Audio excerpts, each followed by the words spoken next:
Michael Avenatti is finally drawing some journalistic scrutiny after an essentially free ride with the media after the conservative Daily Caller ran a piece on Stormy Daniels' lawyer and his business history, including a dispute over an unpaid $160,000 bill at a coffee company he owned.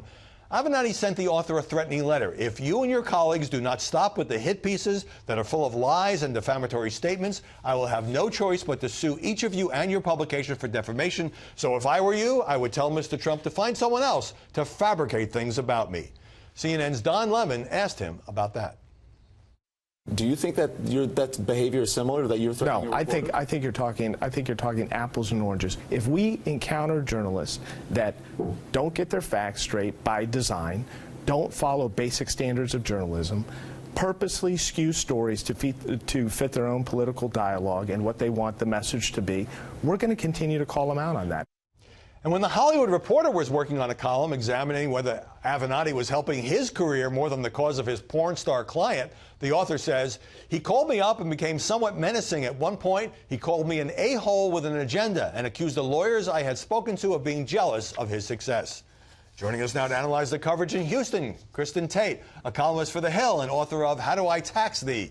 And in New York, Jessica Tarlov, senior editor at Bustle and a Fox News contributor. Kristen, what's your take on Michael Avenatti, who's been constantly on CNN and MSNBC, now making these threats against journalists? It's despicable. Avenatti is a partisan hack who's just become completely addicted to TV like a drug, and these networks continue to give him shameless coverage, even though he often doesn't even have anything new to say. CNN put him on their network 74 times in recent weeks. He is now that network's most ubiquitous guest in its history. That speaks volumes about CNN's priorities. Yeah. He's been on MSNBC 54 times. I mean, this media circus, it's really a distraction.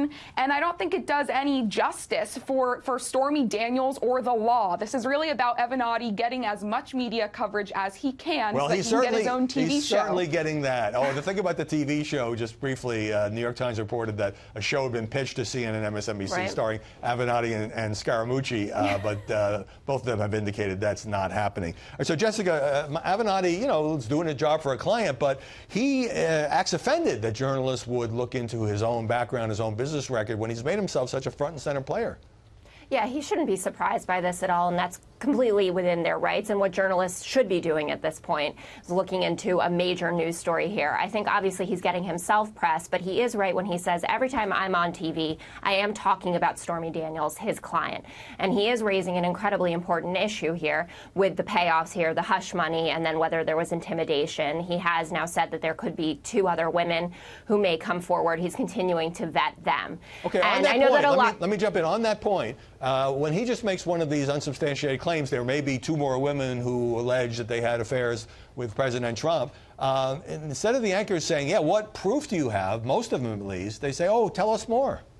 Yeah, no, I think that he should. I assume that he will get to that point. I personally would not have led with that. But for people to say that he's just on TV to promote himself, he does have a very specific agenda which relates directly back to his client and what President Trump did. And those who say he hasn't accomplished anything, he got the president to admit that he had been lying. Remember when Donald Trump said, this didn't happen, I didn't pay, I don't know this person. Now the president has to admit it.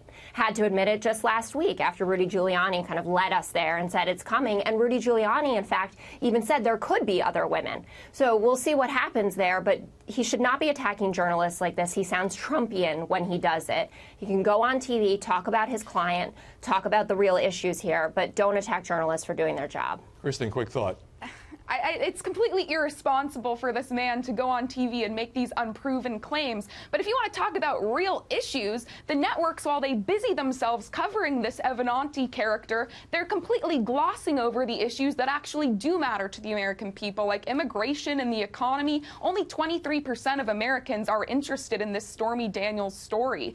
I think this is really a story about the media and the narrative that they're trying to push and their anti-Trump resistance movement. Well, you know, one of the reasons it seems so one-sided is that Michael Cohen isn't talking, and the lawyer for Michael Cohen isn't saying any much either. So there's been a whole lot of Avenatti. All right, let me come back to this question about the president's tweet calling White House leakers traitors and cowards.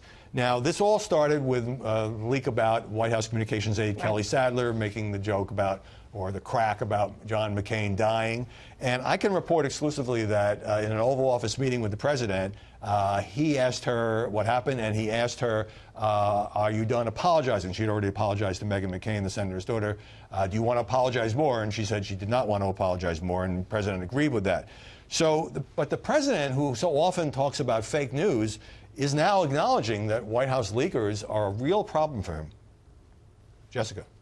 Oh, well, he's actually been acknowledging this for quite some time. It's one of his favorite narratives, in fact, that people are taking private information about him and his administration, exposing it, and also getting it wrong. Right, but he talks about made-up sources and made-up sources. And some of these sources are not made up. They're real people who work at 1600 Pennsylvania. Right. That doesn't make them official traitors. Obviously, that term means something very specific, but we know that this is just Trump language where he uses the first accessible word to describe them. I think the leaks are dangerous, especially when they relate to national security.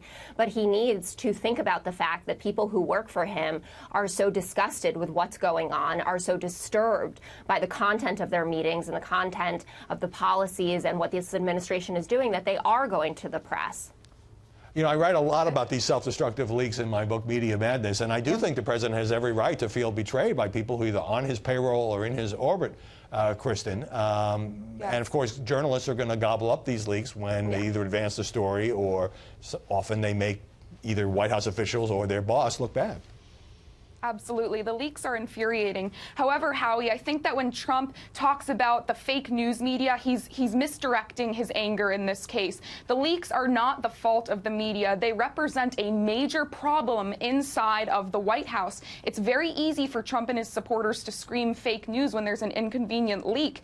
However, a lot of these supporters need to acknowledge that the leaks are coming from Trump's own hand-picked team. You know, I love Trump's unconventional governing style, but there's something to be said for some discipline. I think the White House needs that right now. Yeah, and Trump needs to incentivize his own team to be loyal to him and stop the leaking. A lot of White House officials have tried to impose that sense of discipline. Great discussion. Yeah, best of Jessica luck. Tarloff, Kristen Tate, thanks very much for being Howie. here this Sunday. Thanks, Howie.